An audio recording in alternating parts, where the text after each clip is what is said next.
You're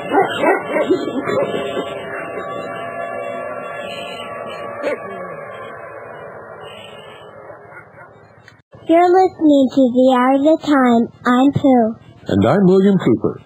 I pledge allegiance to the flag of the United States of America and to the republic for which it stands, one nation, under God, indivisible, with liberty and justice for all.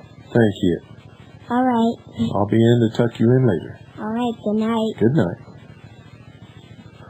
Ladies and gentlemen, some incredible things are happening. On my answering machine today when I got back from the office was a message from someone I haven't heard from in a long, long time. And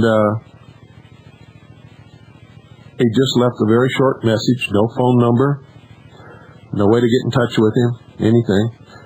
And said that he would be contacting me. It was Billy Goodman. I couldn't believe it after all this time. So anyway, I hope he does get back in contact with me because I really like him an awful lot. And number two is I received a postcard today from I don't know from what.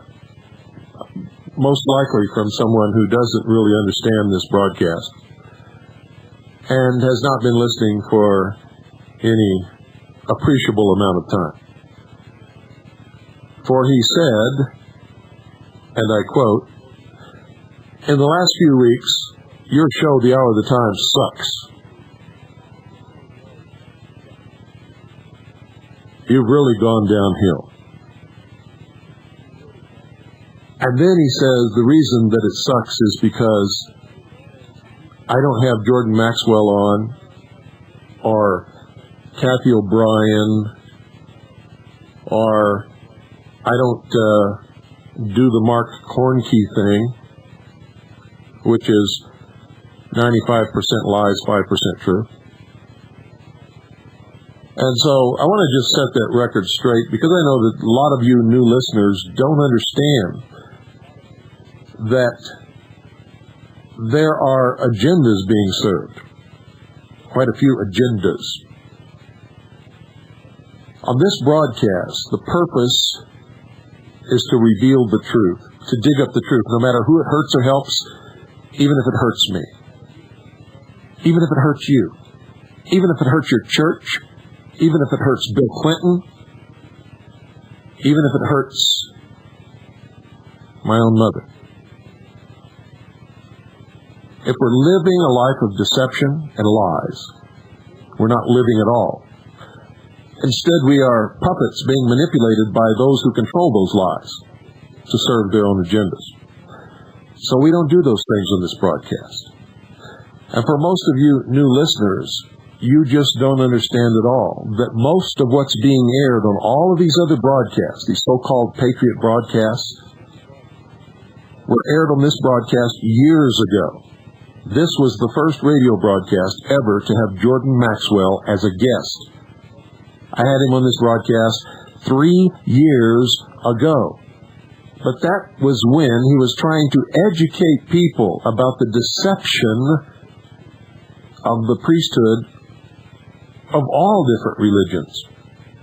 Something has happened between then and now. He is now on a crusade to destroy Christianity. If he had his way, he would take away your right to even consider being a Christian. And he would do away with all Christians. And those of you who have been listening to him lately, you can hear that. See, when he was on this broadcast 3 years ago, he was educating.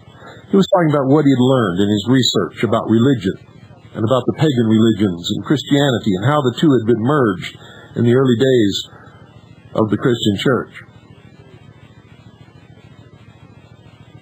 And when he was doing that, it was in line with what this broadcast is all about. So he was a guest on here. He's not doing that now. He's venom in his heart. He's out to hurt people.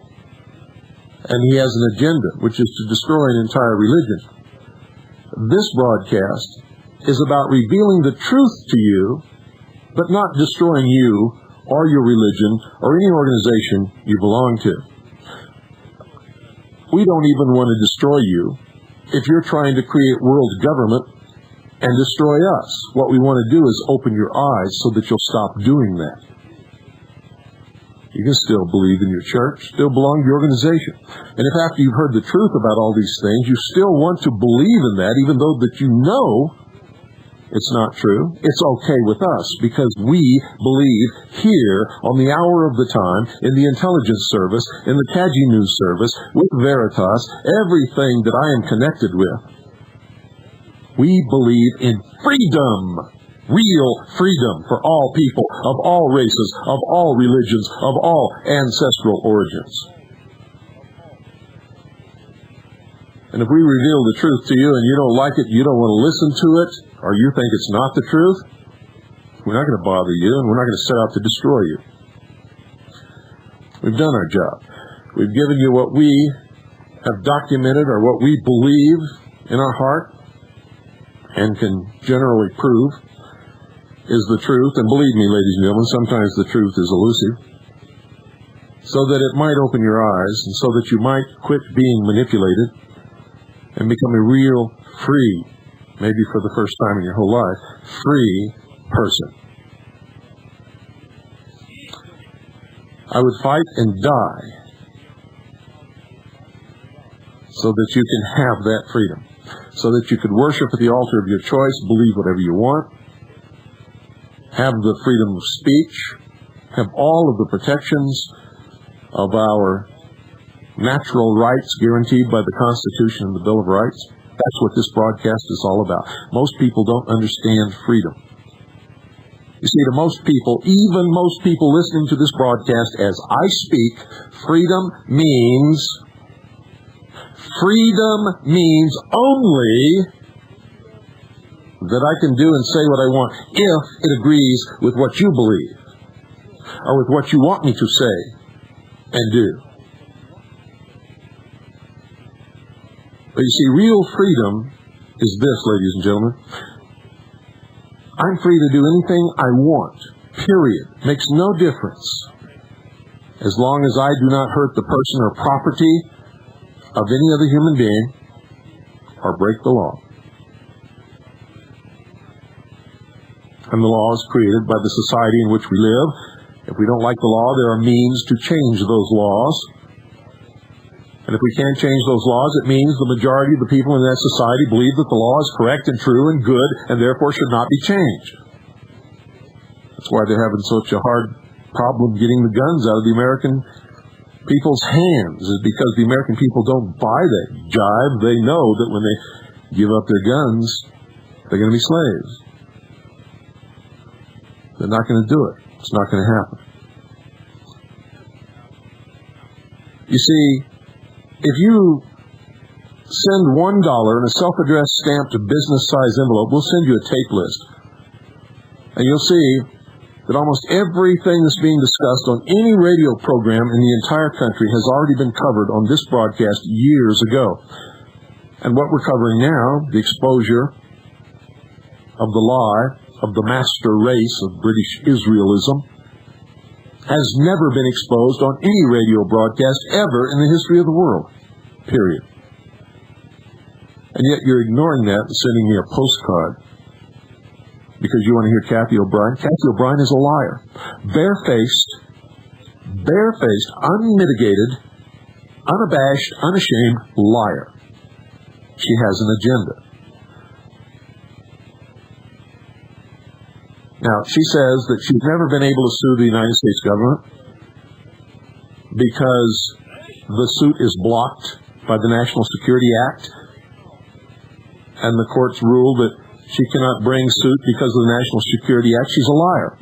You see, Kathy O'Brien has never brought suit against anybody, not the United States government, not anybody. And she will not bring suit against me because I can prove in 3 seconds flat in any courtroom in this country that she's a liar. And there's no veil of national security here. So if Kathy O'Brien is telling the truth, she's going to sue me tomorrow. I guarantee you, ladies and gentlemen, she will not sue me. She has never sued the United States government. Her whole story is a concoction, a barefaced lie. Yes, there is documentation that proves mind control experimentation, some of it absolutely horrible, beyond belief.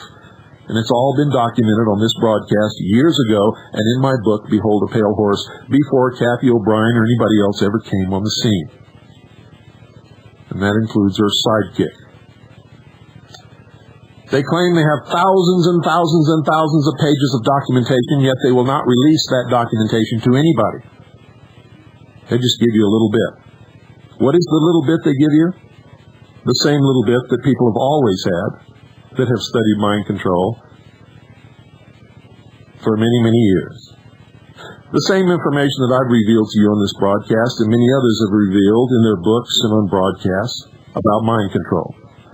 Kathy O'Brien is an unmitigated, barefaced, unabashed, unashamed liar.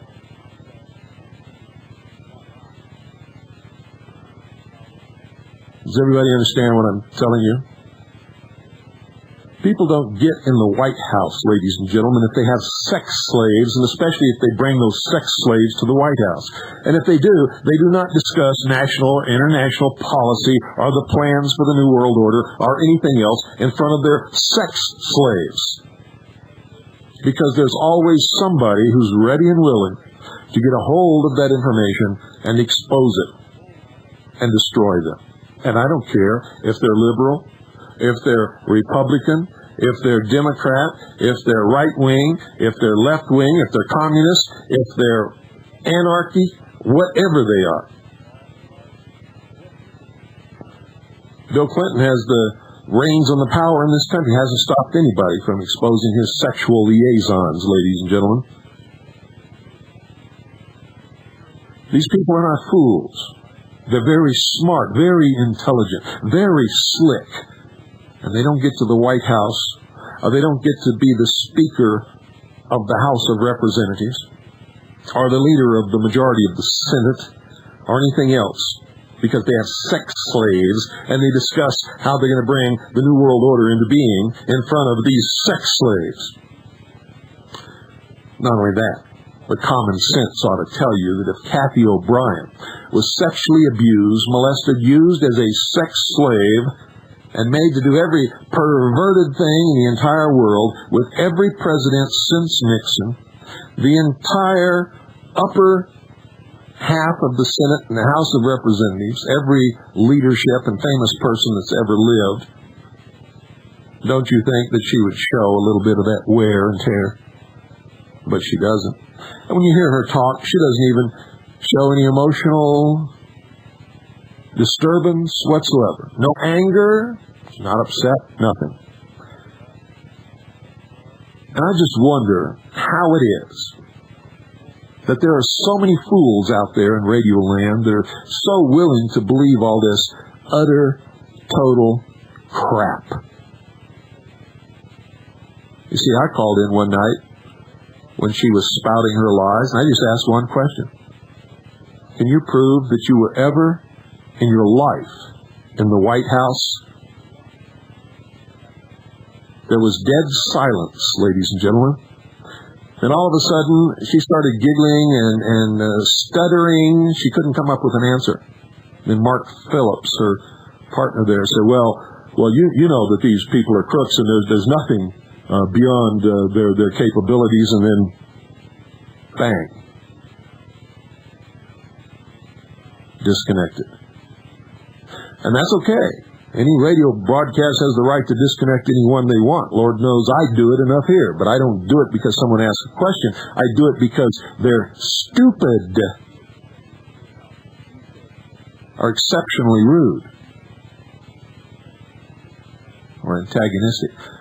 As long as someone is intelligent, can present a legitimate argument, I'll talk to them all night, or at least a reasonable amount of time so that other people are able to get on the broadcast. I was cut off because there was no answer to my question, and there never will be because it's a lie.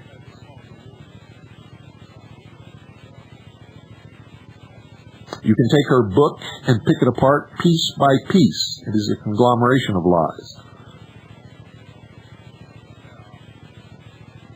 I don't know what Mark Phillips' story is. I don't know why he's hooked up with Kathy O'Brien. But I will tell you this. Kathy O'Brien is a liar. She's a scam. She has an agenda.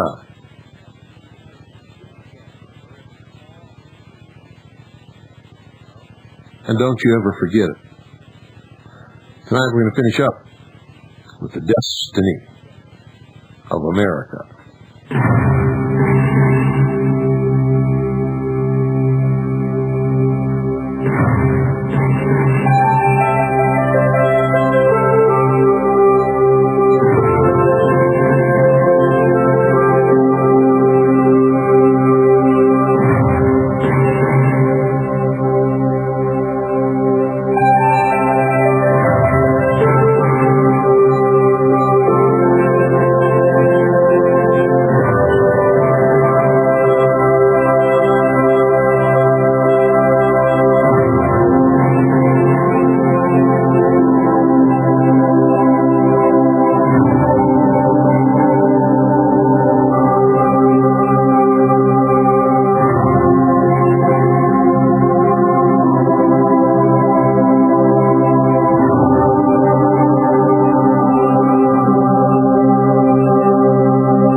You like that Celtic music, where British Israelism has its roots in the old Celtic and Druidic religions, the pagan religions of the Anglo and Saxon and Teuton regions of Europe. Nobody ever heard of the word Aryan. They were the Teutonic tribes, the Celts. They were the Gauls. They were the Druids. Until Helena Blavatsky came along and connected these tribes to a supposed Eastern race called the Aryans. Supposedly the Indian, not the Indian of the United States or of the American continents, but the Indian of India, whom, ladies and gentlemen, are not white. But yet the Aryans were supposed to be a pure white race, superior to all other races, that founded, created, and nourished civilization. And none of it is true. It's a heady offering for anyone who is willing to believe it, for anyone who is so insecure within themselves that they need desperately for someone to tell them that they're worth something, worth more than anyone else, that they are elevated indeed above all other races and peoples of the earth, and that they are truly the master race who have been promised to inherit the world.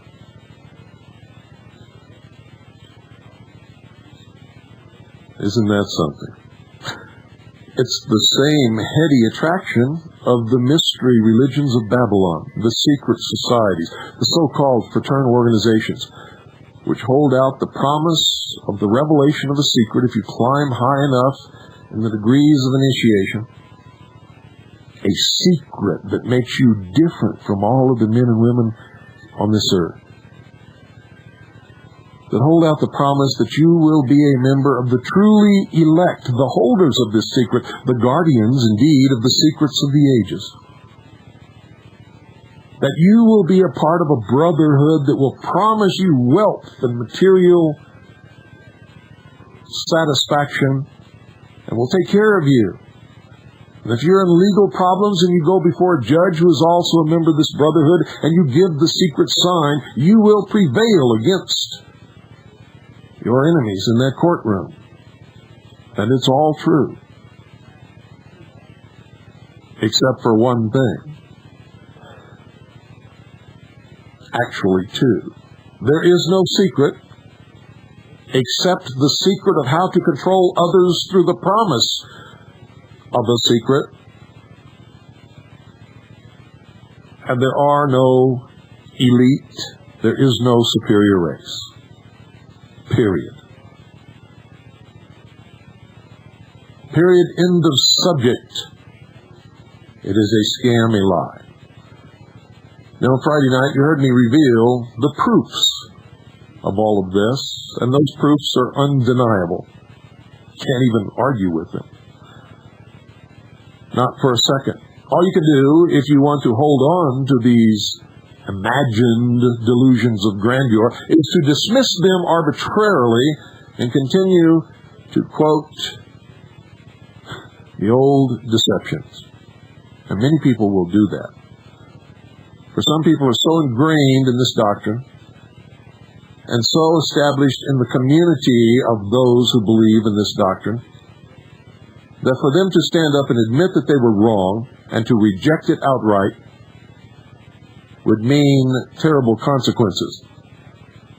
They would lose most or all of their friends. They would be ostracized by the community. They would be excommunicated by the church. If they owned or operated a business, they would lose their business and their family would be put in the poorhouse or out in the street. And you all know what I'm talking about because you've all seen it happen over and over and over again. And you would be hounded and persecuted by the priests and the elders of these religions until you had to flee utterly for your very life and your very existence. And some who have found themselves in this situation have even been murdered over the years because they refuse to flee, refuse to back down, and refuse to recant their rejection.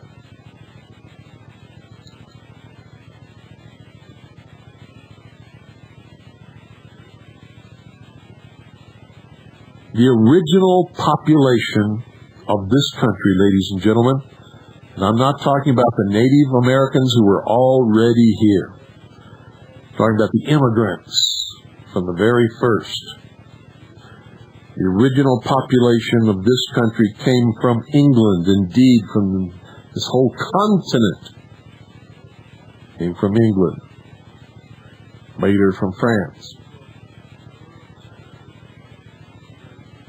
The destiny shapers of America failed to advise us, ladies and gentlemen, how in this process, if these are lost tribes that they're talking about, how in this process of crossing the Atlantic, the Ephraimites changed into children of Manasseh. How did that happen? Oh, well, some say that there were 12 original tribes of Israel. Many of them lost tribes, which isn't true, and the Bible substantiates that they were never lost. Never, ever, not once. But that Manasseh is the 13th. Well, if there are only 12 original tribes, where does this 13th come from? Anybody have an answer to that? Because these same people claim that the formation of the state of Israel fulfills the prophecy of all of Israel coming together again into a nation. Therefore, Manasseh cannot be the reformed tribes of Israel, whether lost or not. So what is this all about? It's about a deception of such a magnitude, ladies and gentlemen, that without even knowing it, many people who claim to be patriots and who claim to be against the New World Order are actually helping it come about through this deception of the mystery religion of Babylon and international Zionism, which have combined their forces. And folks, Zionism is not Judaism. So don't go blaming it on the Jews. Many Jews are Zionists. Many Jews are not Zionists and reject it outright.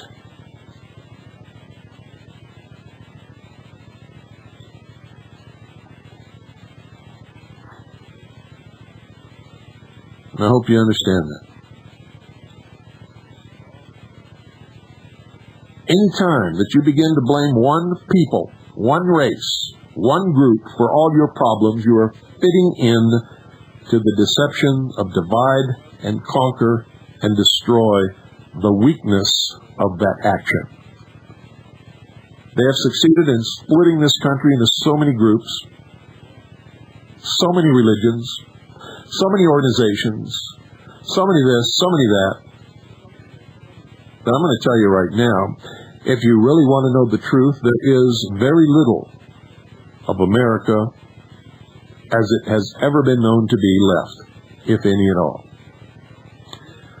And there's going to be an ultimate conflict, whether it be peaceful or with the force of arms, depends upon how many people we are able to awaken in order to form a political consensus that will take the hands out of these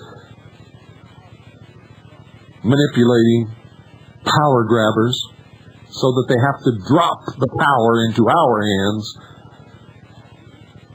and let us restore freedom to all peoples.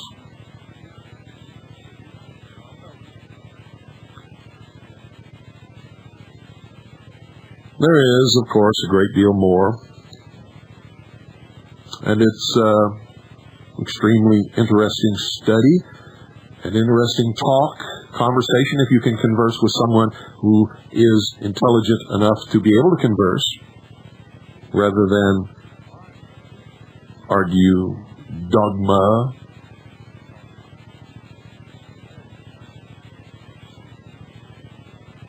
But it is all founded upon the same arbitrary method, ladies and gentlemen, and all of this pseudo-exegesis is backed up by equally precarious tradition, formed simply by taking a verse and making it fit somewhere. Or if you can't make that verse fit somewhere, you take a historical event and find the verse that will fit it, taken out of context and without any attention to any other verse, tracts, chapters, whatever. So beginning with Esdras in his second book in the Apocrypha, we know that, quote, "The 10 tribes took this counsel among themselves that they should leave the multitude of the heathen and go forth into a further country, that there they might keep their law which they had never kept in their own land. And they passed by the way of the Euphrates." End quote. This is confirmed, folks, by Josephus, who wrote AD 70, quote, "The 10 tribes are now beyond the Euphrates and are an immense multitude." End quote. What became of them? 10 tribes? Well, according to these British Israelites, there were 12 tribes. But when you're talking about the 12 tribes, then Manasseh becoming the 13th, what you're doing is really recounting the story of the zodiac and the sun, the 12 houses and the sun, the 12 disciples and Jesus. The same old story throughout the history of the world.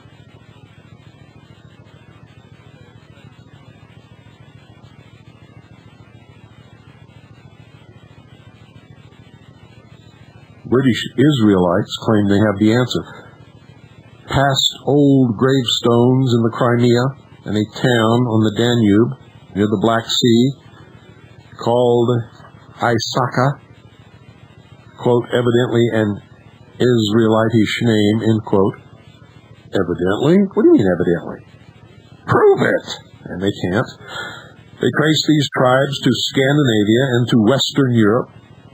The Saxons, having come from the Black Sea, captured England from the original Britons and divided the country into sections whose names all remind us of God's promise. In Isaac shall thy seed be called, Genesis chapter 21, verse 12. For they are Sussex or South Saxon, Essex or East Saxon, Middlesex, etc. And this is all what they say. It's not really what happened in history. There is an Irish tradition that the prophet Jeremiah escaped from Egypt with a daughter of Zedekiah. The last and by the way, illegally appointed king of Judah. These two first reached Spain and later Ireland. They say, here this female descendant of David, entitled to David's throne only by favor of Nebuchadnezzar, married an Irish tribal chief or king between BC 580 and 565. From then on, the line of David is continued, first in Ireland, then in Scotland, and England. And at the same time, they have this other story, that Joseph of Arimathea have this other story that says the same thing with different names. That Joseph of Arimathea took Mary of Magdalene, who was really, according to this story, the wife of Jesus, and her children, the children of Jesus, to Scotland and Ireland. And from there arose the Merovingian line of kings, descended from the house of David, because Jesus, as the Bible says, was a descendant of the house of David. And so his progeny would also be. Think about that.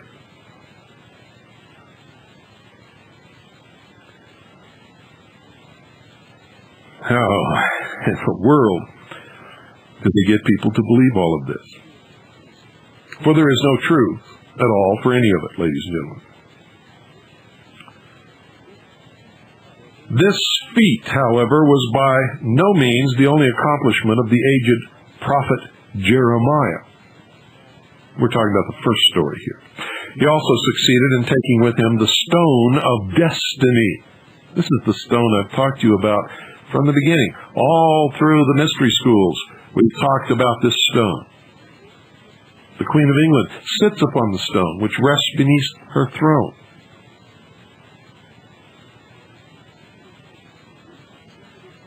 He succeeded in taking with him the stone of destiny.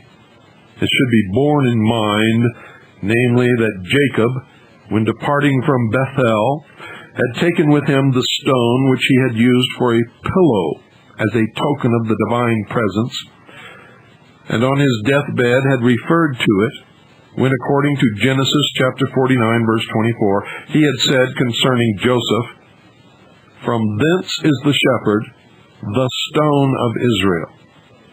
This same stone went with the Israelites into the wilderness. Paul referred to it in 1 Corinthians chapter 10, verse 4. The rock followed them. But just look that up in its context and you'll see it does not mean what they say it means. And can you remember in the New Testament, Jesus said, "Upon this rock I found my church"? Same stone, and he wasn't talking about Peter.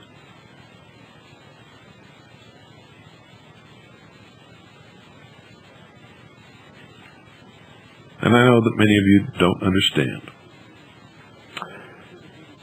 According to the British Israelists, Jeremiah then took this stone with him, and it became the coronation stone of the kings of Argyle, then of the kings of Scotland, and until recently of the kings of England. But you see, this is not an unbroken line of ancestry. This is a line of conquest. The stone did not pass through these hands. The stone that they're talking about in real history, not the history of the deception that the British Israelists teach, but real history, the stone did not pass through these hands by blood, but by conquest. So that the hands in whom this stone now rests is in no way related to the house of David, no matter how they may falsify their lineage. And believe me, so many lineages of bloodlines are falsified today to connect somebody with someone whom they were never related to under any circumstances. and to bloodlines and through history that cannot even prove the existence of the people whom they claim they are related to. For instance, there is no historical proof whatsoever, other than the Bible says so, that a king named David ever lived upon the face of this earth. Recently, they found a rock somewhere on the side of a building that they dug up in an archaeological excavation, which had the name David carved on it, and they are now saying that that is the proof that King David was real. But it's not. It's just a rock with the name David carved on it. How many Davids do you think there have been throughout history? And what do you... well, I could go off into all kinds of little things, but let's not do that. This stone rested in Westminster Abbey. Small wonder the removal of this stone of Scone in December the 25th, 1950, caused so much consternation. You see, because today they claim that this Jacob's pillar is now the stone of Scone.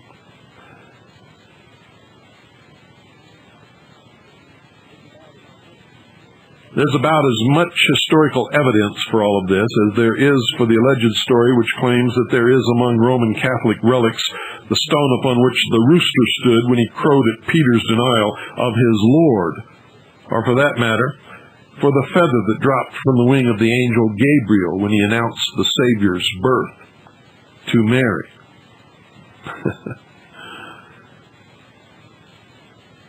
Much after the same fashion, ladies and gentlemen, great things were expected some years ago from the then Prince of Wales, one of whose name was David, and who reached the age of 30 years in 1924, would duplicate his ancestor, the original King David, and bring the world together and fulfill the prophecy with him sitting upon the throne. But Prince David, meanwhile, having become King Edward VIII, abdicated from the throne of Judah and Israel, British, in favor of the woman he loved. That's his exact words, quote, "the woman I love," end quote. And the Duchess of Windsor proved a spoke in the wheels of Anglo-Israeli exegesis. You can't look within the narrow confines of this brief 2 nights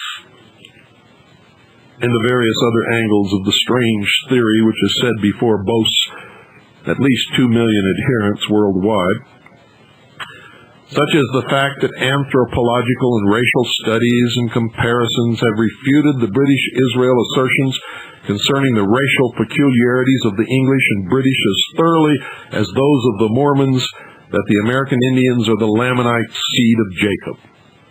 It's all false, all a lie. And many people believe it, and that's why they call it religion. And I'm going to tell you right now that all religious beliefs are based upon an article of faith which cannot be proven to anyone, period. Many of them can be disproven, but none of them can be proven at all. If they could, it would be called science and not religion. So somewhere along the line, someone has convinced people to believe these things, and they have found it in their best interest to do so. And I find no fault with this. If they are going to church and doing good works and contributing their efforts to helping other people and truly worshiping their God, whoever they happens to be. But when they set out to become superior than the rest of us and enslave the rest of us in a new world totalitarian socialist order, that is where the line must be drawn, and these deceptions must be exposed, because no longer are they harmless No longer are they exercising their right to practice their own religious beliefs, protected by the Constitution, but they are then infringing upon the rights protected by the Constitution and given to us by God of every other person upon the face of this earth. And that, ladies and gentlemen, cannot be allowed, at least by me.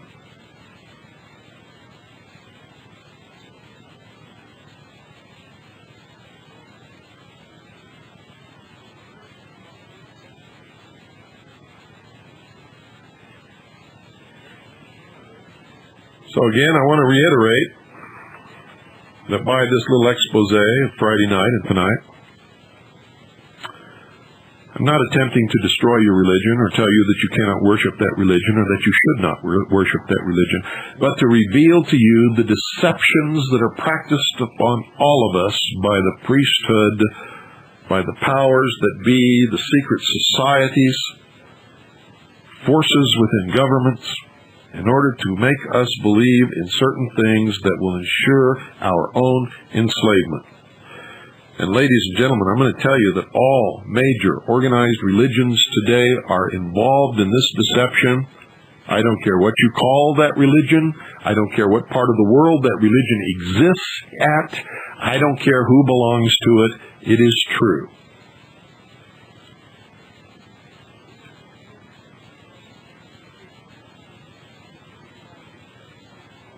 It is absolutely true.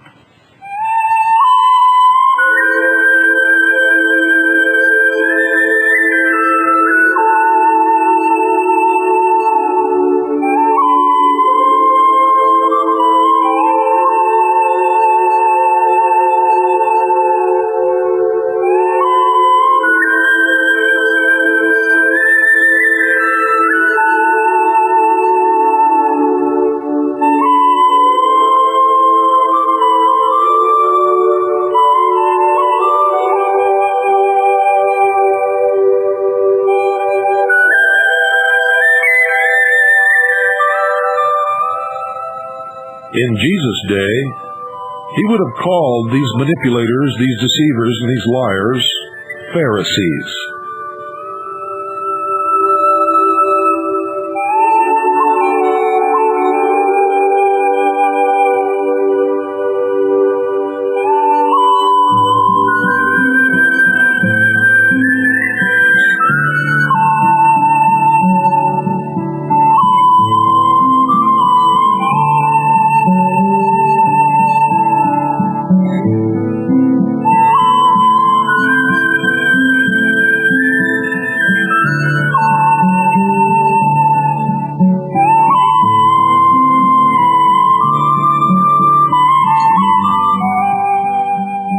And he would have called this secret hidden power, the secret government, if you will, the Sanhedrin. For in those days that was truly the power behind the throne. The power which the king dared not go against.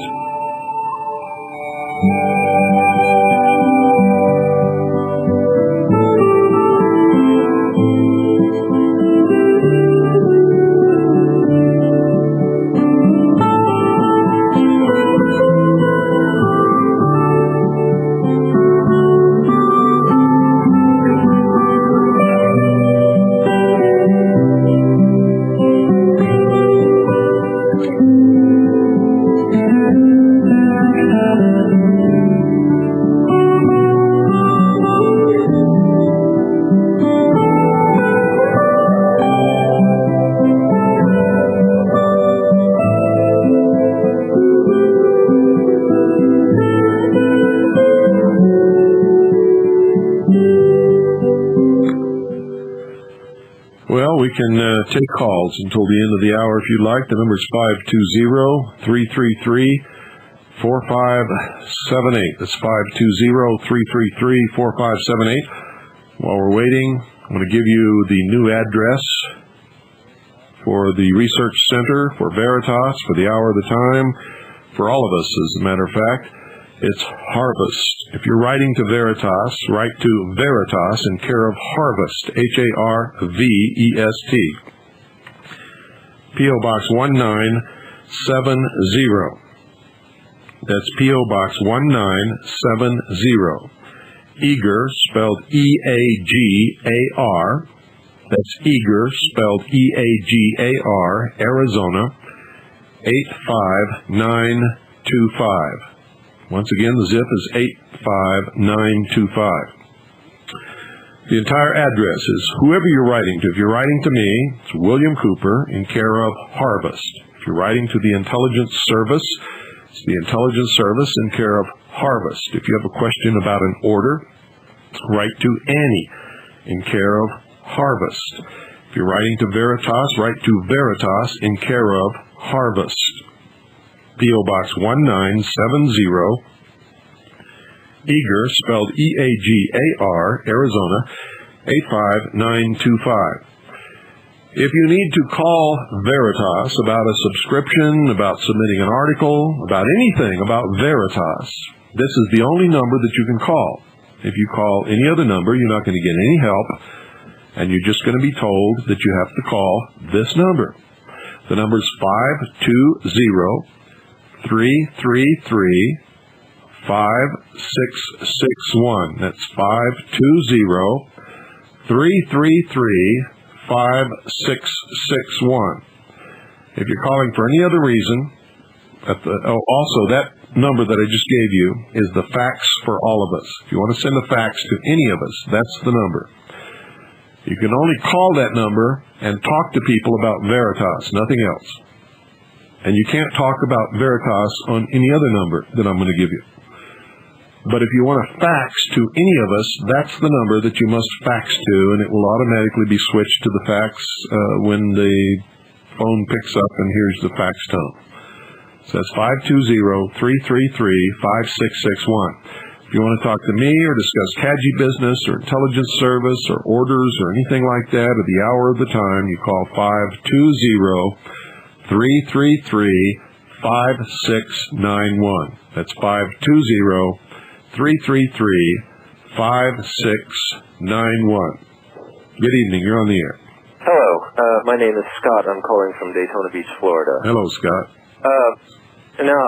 First I want to say that I agree thoroughly with what you said about Kathy O'Brien and that Maxwell.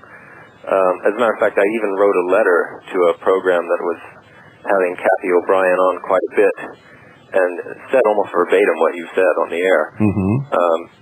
You can tell by the way the woman talks that she's lying, because in fact, if she'd had the experiences that she had, then why does she spend so much time talking about things that are not part of that experience, like the New World Order and brainwashing techniques? She wouldn't know those things. That's correct. Now, and as far as Maxwell, he pretends to know more than he does, because I'm a student of ancient languages. That's also correct. And you're very astute for recognizing that. Yeah, he's claimed some etymologies that are utterly false. Yes. Most people would never know that. However, I would like to point out some errors that you've made in your program tonight. Now, at the beginning of the program, you identified Anglo-Saxon with Celtic, and of course those are two different groups. No. I mentioned several groups. I mentioned the Teutonic tribes, the Celts, and the Druids, and the Gauls.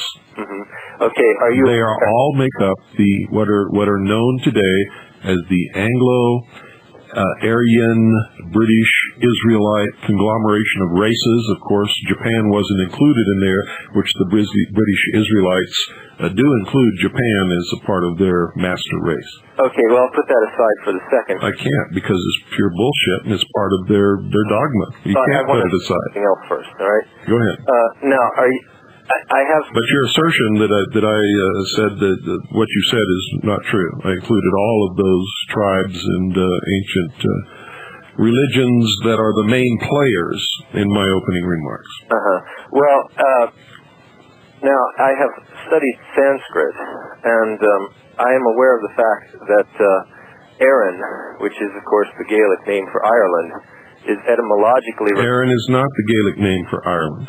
I just looked it up in the dictionary. Aaron is not the Gaelic name for Ireland. Aaron in the Hebrew tongue literally means the priesthood. Has nothing to do with Ireland. Well, that's probably a completely different word. I just looked it up in the dictionary. No, it's not a different word. I've been all through this many different times. But go ahead and finish your... Professor of Sanskrit told me that Aaron, or air, which is a different version of it, is etymologically related to the word Arya and also to Iran. They're all the same root, right?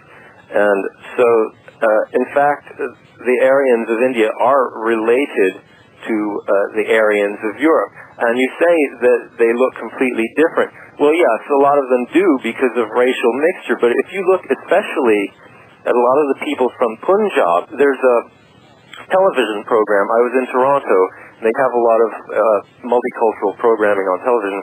One of the programs on is a Punjabi program, and the woman that hosts it is the most Nordic-looking woman you would ever want to see. So I think that's... Well, now, wait a minute. That's like saying that in England, there's someone hosting an English program who looks like they came from India. How do you know what her ancestral origin is? Well, do you know what her ancestral origin is? I think it would be highly... No, wait a minute. Do you know what her ancestral origin is? You're citing her as proof. All right, okay, well, just for argument, I'll say, okay, that's only one example, but No, good night. You see, folks, it never fails. When it comes down to really intelligently debating the issue, they can't. They fall back on the most unbelievable bullshit that I've ever heard in my life. Saw somebody on television in India who had blonde hair and blue eyes, and that's proof. Bullshit! Good evening, you're on the air. Yes, Mr. Cooper. Talk about British Israelism. And I think you're trying to make a glancing hit on identity. No, I'm not trying to make a glancing hit. Oh, wait a minute. We just lost the satellite, so we got to get back on satellite, folks. Hold on.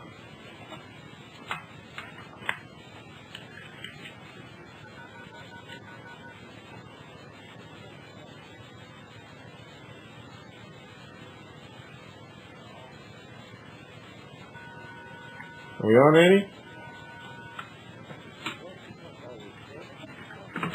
Well, it's just like always, folks. When we're talking about something that really gets to this New World Order crowd, they knock us off the satellite. And that's what happened tonight. No, I'm not trying to make a roundabout hit on Christian identity. I'm making a direct hit on Christian identity. I don't mince words, and I don't sneak around by the back door. And also, you don't look at history. I look exactly at history. I cited history tonight many times. I cited the proof. Now, argue the proof. Argue intellectually the points of proof, if you can. By faith, Mr. Cooper, or by sight? Pardon? You claim to be a Christian. Do you live by faith or by sight? What are you talking about? How many different churches of Christianity are there? Well, there are many. How many? I have no idea. That's what I thought. How many of them are there that are different, that believe that they are the only ones in this world that are right? It doesn't matter. Yes, it does. Every one of them do. Here's what history... There are thousands. Well, let me tell you something. There are thousands of these splinter groups of Christianity, all teaching a different dogma, a different interpretation of scriptures, all claiming that they are 100% right. They have no historical record to fall back on. What are you talking about? Every one of them can cite historical record. What historical record can you cite? Well, where the 10 tribes of Israel migrated from Assyria when they were in captivity. Migrated eastward, or westward. Migrated westward? Correct. Where is the Euphrates from Israel?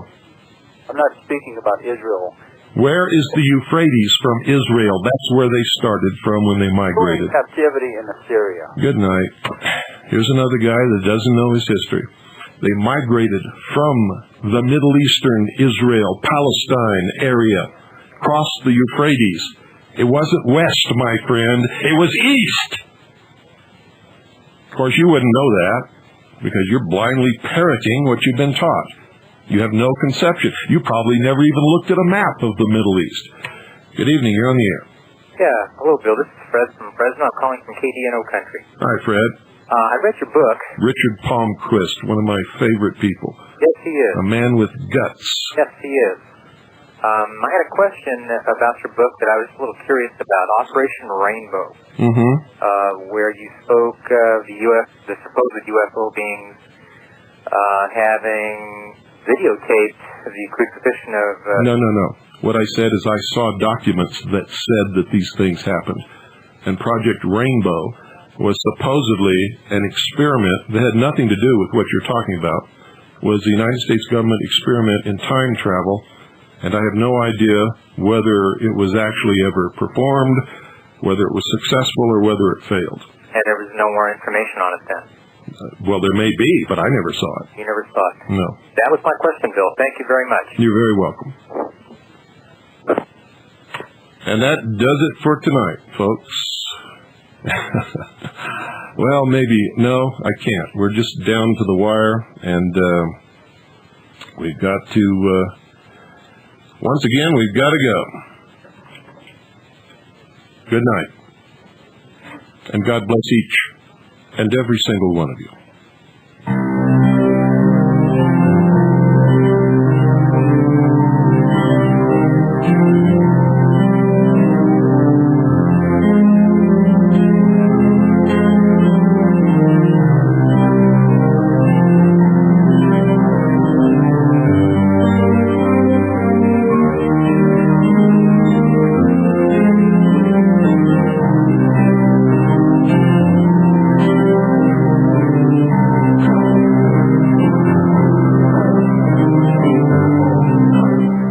There is no master race, ladies and gentlemen, only the human race. And the quicker you get that through your head, the quicker we will be able to leave peacefully all other people alone and enjoy life upon this earth and stop manipulating and stealing and taking freedom and enslaving. Don't buy into the deception.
And the American Indians, ladies and gentlemen, are not Lamanites. If you don't believe me, ask them. They'll tell you.